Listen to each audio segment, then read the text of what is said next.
Hello everyone. तो आज fundamental engineering mechanics का अगला टॉपिक हमारा law of parallelogram of forces होगा। आज हम लोग इसमें फाइंड आउट करेंगे रिजल्टेंट। तो रिजल्टेंट फाइंड आउट करेंगे किन्हीं दो फोर्सों के बीच का एंगल होगा, एक एंगल दिया होगा किन्हीं दो फोर्सों के बीच, और उन दोनों फोर्सों के बीच में हमारा एक रिजल्टेंट होगा और वो रिजल्टेंट की वैल्यू हम लोग फाइंड आउट करेंगे with the help of parallelogram. Okay, तो चलते हैं। तो पहली बात तो हम लोग ये जानेंगे कि फोर्सेस क्या है, वेक्टर क्वांटिटी है। तो हम यहाँ पे दो टर्म आएंगे, एक वेक्टर क्वांटिटी होता है जैसा कि हम लोग जानते हैं कि स्केलर क्वांटिटी होता है। तो वेक्टर क्वांटिटी क्या होता है कि एक quantity which is perfectly defined by the magnitude and direction is called vector quantity. जैसे अगर एग्जाम्पल के तौर पे हम देखें तो हमारा जैसे वेलोसिटी हो गया, एक्सीलरेशन होगा। ओके, तो हमारा ये क्या हो गया, ETC, हमारा ये वेक्टर क्वांटिटी होगा। इसी तरीके से हमारा स्केलर क्वांटिटी क्या होगा कि एक quantity which is completely specified by only magnitude is called scalar quantity. जैसे मास हो गया, टेम्परेचर हो गया, लेंथ हो गया। ओके, तो एक वेक्टर क्वांटिटी को डिफाइन करने के लिए हमें दो चीज़ की ज़रूरत पड़ेगी।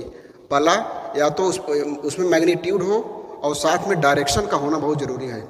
जैसे अगर कोई एक फोर्स है, ये फोर्स है जिसका मैग्नीट्यूड मान लेते हैं हमारा P होगा, और इसका डायरेक्शन भी होगा, कोई न कोई डायरेक्शन होगा, चाहे वो जिस दिशा में हो, चाहे वो जिस डायरेक्शन में हो। अनादर एक और यहाँ पे एक फोर्स हम लेते हैं, उसका भी क्या होगा, एक मैग्नीट्यूड होगा जिसका Q होगा, और इसका डायरेक्शन मान लेते हैं OB होगा। अगर इस पॉइंट को हम O माने तो OA, इसको हम A मान लें, तो OA हमारा इस फोर्स का ए मैग्नीट्यूड P हुआ और इसी फोर्स का हमारा डायरेक्शन OA हुआ। इसी तरीके से OB का मैग्नीट्यूड Q हुआ और इसका डायरेक्शन OB हुआ। अब जैसा कि यहाँ पे एक टॉपिक में है पैरेललोग्राम, अब इसकी हेल्प से हम लोग एक पैरेललोग्राम ड्रा करेंगे और फिर उससे हम क्या करेंगे, इसका एक रिजल्टेंट होगा, और इसका रिजल्टेंट कैसे फाइंड आउट किया करेंगे उसको हम लोग देखते हैं। तो इसके पैरेलल हम लोग एक पैरेललोग्राम ड्रा करेंगे। इसके पैरेलल ये होगा, सी मान लेते हैं। ओके, ये इसके पैरेलल होगा पैरेललोग्राम। जैसा कि हम लोग जानते हैं parallelogram, this side is parallel to this and also equal, and this side is parallel to this and also will be equal. इसको एक्सटेंड करते हैं और पॉइंट C से ड्रा करते हैं परपेंडिकुलर टू OA। यहाँ पे ड्रा करेंगे परपेंडिकुलर 90 डिग्री होगा। ओके, अब यहाँ पे अब ये पैरेललोग्राम है तो इसके दो रिजल्टेंट हो सकते हैं, एक ही हो सकता है, लेकिन हम वो रिजल्टेंट वहाँ से लेंगे जब इन दो फोनों को, ये दोनों फोर्स जिस पॉइंट पे मिल रहे हैं उस पॉइंट के बीचों बीच का जो रिजल्टेंट होगा उसको हम लोग एज्यूम करते हैं। मान लेते हैं इसका रिजल्टेंट क्या है, R है। ओके, तो ये हमारा पैरेललोग्राम हो गया जो हम लोग ड्रा कर लिए।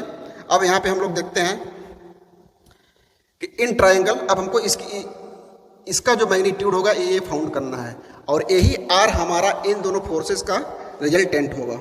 ओके, तो in triangle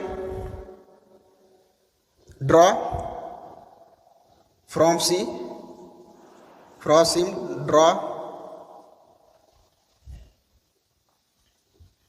CD, draw from C draw CD perpendicular to CD, draw from C draw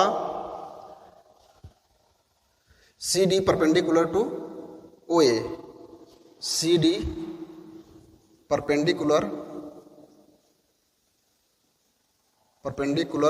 to OA। Okay, in triangle angle BOA is equal to alpha, suppose that this angle will be alpha। इन दोनों forces के बीच का angle मान लेते हैं हम क्या है, alpha है, and this angle will be also alpha because this side and this side are parallel to each other. और जैसा कि हम लोग जानते हैं कि जब दो पैरेलल हो और उसको इंक्लाइंड कोई लाइन अगर कोई क्रॉस करती है तो उसके करस्पॉन्डिंग एंगल हमारे बराबर होते हैं। तो this angle will be alpha and also angle A C A D is equal to alpha. यहाँ पे आप लिख सकते हो चूंकि O B is parallel to A C. Okay, now अब ये ट्राइंगल हमारा क्या है,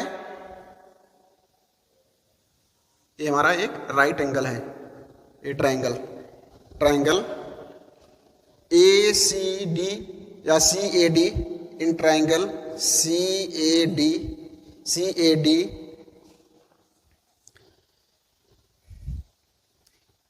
डी में हम क्या करेंगे, अब यहाँ पे देखेंगे ए हमारा ट्राइंगल है और इसका अब चूंकि क्या है, a this side is parallel to this, और पैरेललोग्राम की वजह से हमारा क्या हो जाएगा, ओ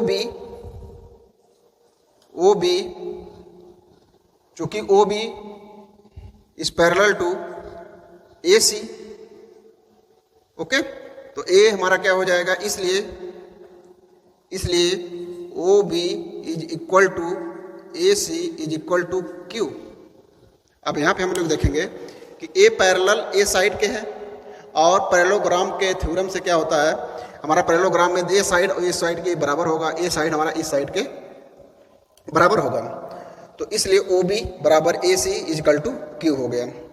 ठीक है, तो ए हमारा ए जो वैल्यू हो जाएगी हमारा ए भी क्यू हो जाएगा, एक क्यू हो जाएगा।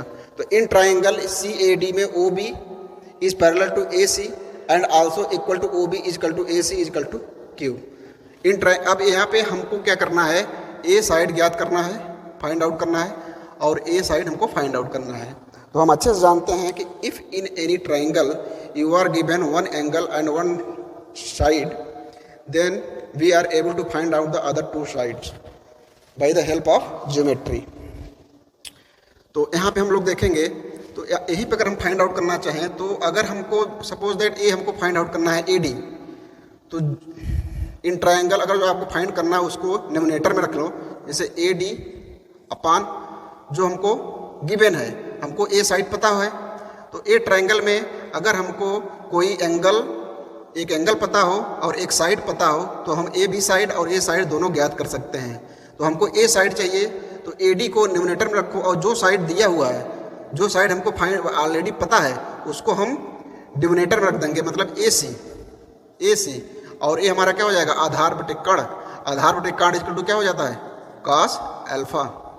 इस तरीके से हमारा फिर क्या हो जाएगा, यहाँ से कॉस अल्फा इक्वल टू क्या हो जाएगा, ए डी की वैल्यू क्या हो जाएगी, यहाँ से अगर यहाँ से हमारी ए डी की वैल्यू हो जाएगी ए सी कॉस अल्फा, ये हमारी वैल्यू आ जाएगी। इसी तरीके से अगर हम इसकी वैल्यू फाइंड आउट करना चाहें सी डी, तो सी डी को हम न्यूमरेटर में रखेंगे और जो हमको वैल्यू दी हुई है, जिस साइड की वैल्यू हमको पता है ए सी को हम डिनोमिनेटर में रखेंगे, ए इज इक्वल टू हो जाएगा साइन अल्फा। तो यहाँ से सी डी इक्वल टू क्या हो जाएगा हमारा ए सी साइन अल्फा, और इसीलिए सी डी इक्वल टू क्या हो जाएगा, ए सी की वैल्यू हमको पता है, ए सी की वैल्यू क्या है क्यू, और ये हो जाएगा हमारा साइन अल्फा।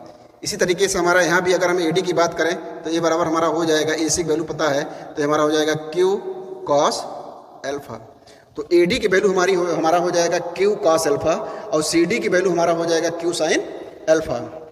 ओके, तो अब हम लोग यहाँ पे ये देखेंगे कि ये जो पूरा ये हमारा ट्राइंगल है, ये हमारा एक राइट एंगल है, ये पूरा ट्राइंगल देखने हैं जिसका साइड क्या होगा, इन ट्राइंगल ए अगेन हम लोग देखेंगे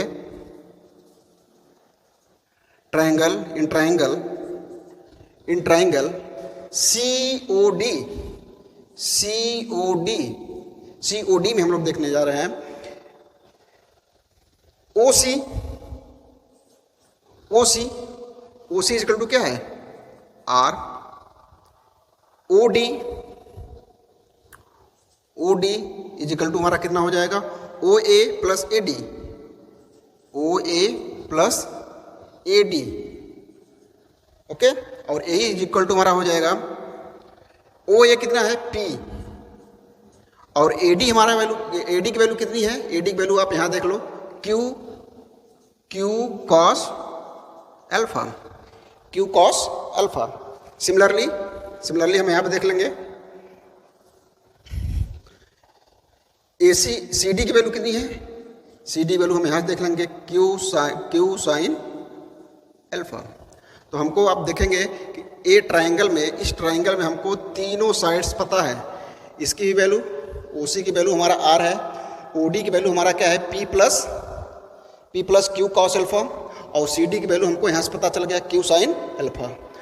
तो in right angle if we are given 3 sides then we can find the resultant with the help of Pythagoras theorem.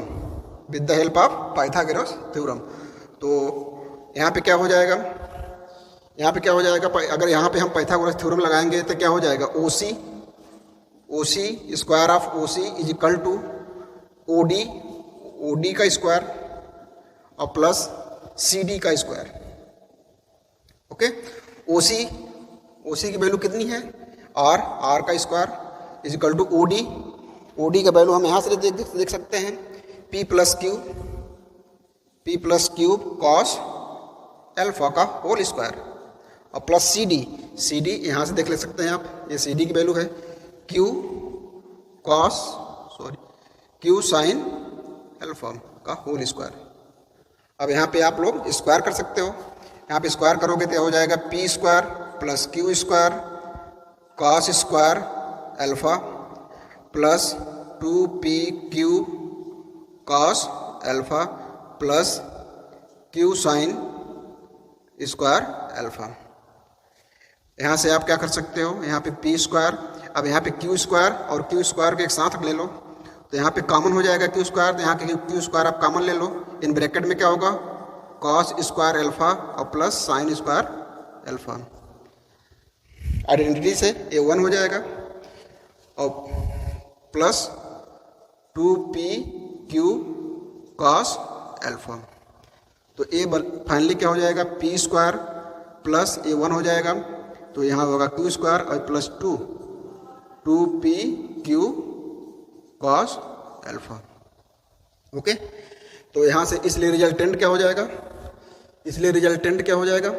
Resultant equal to क्या हो जाएगा, under root of P square plus Q square plus 2PQ cos alpha. तो यहाँ पे हम लोग देख रहे हैं कि रिजल्टेंट की वैल्यू हमारा क्या हो गया, R is equal to root of P square plus Q square plus 2P cos alpha. तो ये हमारा रिजल्टेंट की वैल्यू होगा। तो यहाँ पे हम लोग देख रहे हैं कि जब कोई दो फोर्सेस के बीच का एंगल अल्फा हो तो उसके बीच का जो रिजल्टेंट होगा with the help of parallelogram हम लोग यहाँ पे देख रहे हैं R is equal to under root of P square plus Q square plus 2P cos alpha. Okay, अब यहाँ पे केसेस देखते हैं हम कि सपोज दैट अगर हम केस 1 की बात करें, केस 1 की, तो हम लोग देखेंगे कि इन दोनों का बीच का जब अल्फा था तब रिजल्टेंट की वैल्यू हमारा वहाँ पे हम दो लोग देख रहे हैं। अगर हम लोग ये देखना चाहें कि इन दोनों फोर्सेस का बीच का जो एंगल होगा वो राइट एंगल हो जाए, मतलब ये फोर्स P और ये हमारा Q जो है ये साइड ये ऐसे होके ऐसे हो जाए, तो इन दोनों का बीच का एंगल जब राइट हो जाएगा तो इस R पे इफेक्ट क्या पड़ेगा या फिर R की वैल्यू क्या हो जाएगी, मतलब रिजल्टेंट की वैल्यू क्या हो जाएगी, if alpha is equal to 90 degree.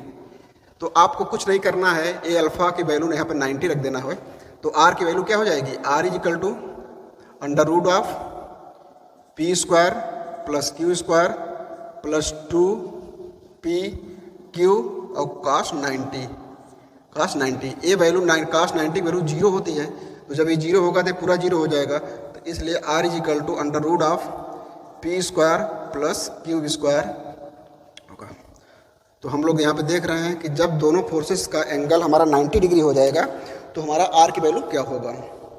Again एक केस और देखते हैं हम लोग, एक केस हम लोग और देख लेते हैं कि if alpha is equal to 180 degree, इसका मतलब ये हुआ कि इन दोनों का फोर्स मान लो ये P है और एक ए पी डायरेक्शन इस तरफ और एक क्यू है डायरेक्शन इस तरफ, इन ये पॉइंट है मान लो इस पॉइंट पे, तो इनके बीच का जो एंगल होगा 180 हो गया, 180 हो गया।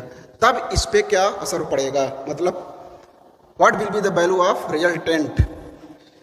तो फिर क्या हो जाएगा, यहाँ पे आर इज इक्वल टू, आपको कुछ नहीं करना है, यहाँ पे अल्फा की वैल्यू 90 डिग्री रख देना है, P square plus Q square plus 2pq cos 180, और cos 180 की वैल्यू हम लोग जानते हैं -1 होता है, तो यहाँ पे वैल्यू हो जाएगा under root P square plus Q square plus 2pq, और ये हो जाएगा, इसका वैल्यू हो जाएगा -1, तो -1 हो जाएगा, तो -1। अब यहाँ पे हम लोग देखेंगे कि यहाँ पे हम लोग देखेंगे कि A R is equal to क्या हो जाएगा, अंडर रूट ऑफ यहाँ पे हम लोग देखेंगे p square plus Q square, यहाँ पे -2pq, ये वैल्यू हो जाएगा r is equal to under root of p minus q का whole square, under root square कर देंगे, squaring of the both side, तो आर की वैल्यू स्क्वायर हो जाएगा, तो आर की वैल्यू क्या हो जाएगा, पी माइनस क्यू हो जाएगा। ओके, तो ये हमारा टॉपिक है, यहाँ पे समाप्त होता है। नेक्स्ट लेक्चर में इसके आगे हम लामी थ्योरम को डिस्कस करेंगे। Thank you.